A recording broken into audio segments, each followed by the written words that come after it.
എതിരെ വന്ന ബസ്സിനെ ഞാനും കണ്ടിരുന്നു.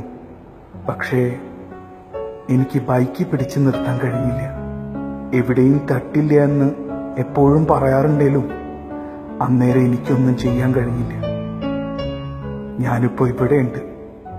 ഇവിടെ എന്നെ പോലെ കുറെ പേരുണ്ട്. പുറത്ത് മോർച്ചറി എന്ന നെയിം ബോർഡും ഉണ്ട്. പുറത്തു നിന്ന് എന്റെ ഉപ്പാന്റെ കരച്ചിൽ കേൾക്കാം. പാവം ഉമ്മ ഇതൊന്നും സഹിക്കാൻ പറ്റില്ല. കൂട്ടുകാരുണ്ടല്ലോ, ഡാ നിങ്ങൾ ബൈക്ക് ഓടിക്കുമ്പോ ശ്രദ്ധിക്കണം, ഭയങ്കര വേദനയാടാ, മരണവേദന.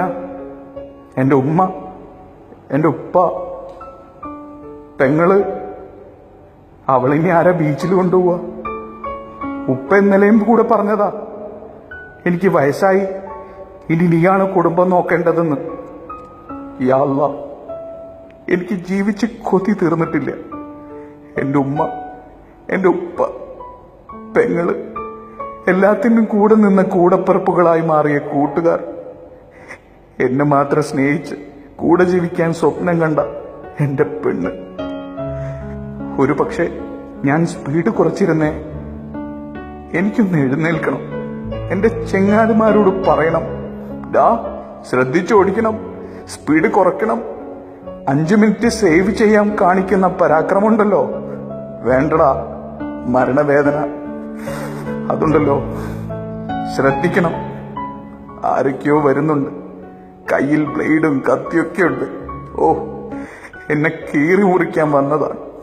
യാ അല്ലാ, എന്റെ ഉമ്മ ഇതെങ്ങനെ സഹിക്കും? സുഹൃത്തെ, വണ്ടി ഓടിക്കുമ്പോ ശ്രദ്ധിക്കണം. നമ്മയും കാത്ത് ഒരുപാട് പേര് നിൽക്കുന്നുണ്ടെന്ന ബോധം ഉണ്ടാവണം. ഞാൻ മരിച്ചു, അടുത്തത് ചിലപ്പോ നീയാവാം. എല്ലാവരെയും കാത്ത് രക്ഷിക്കട്ടെ. സോഷ്യൽ മീഡിയയിൽ നിന്ന് ലഭിച്ച ഈ രചനയ്ക്ക് ശബ്ദം നൽകിയത് അൻഷാദ് അലി.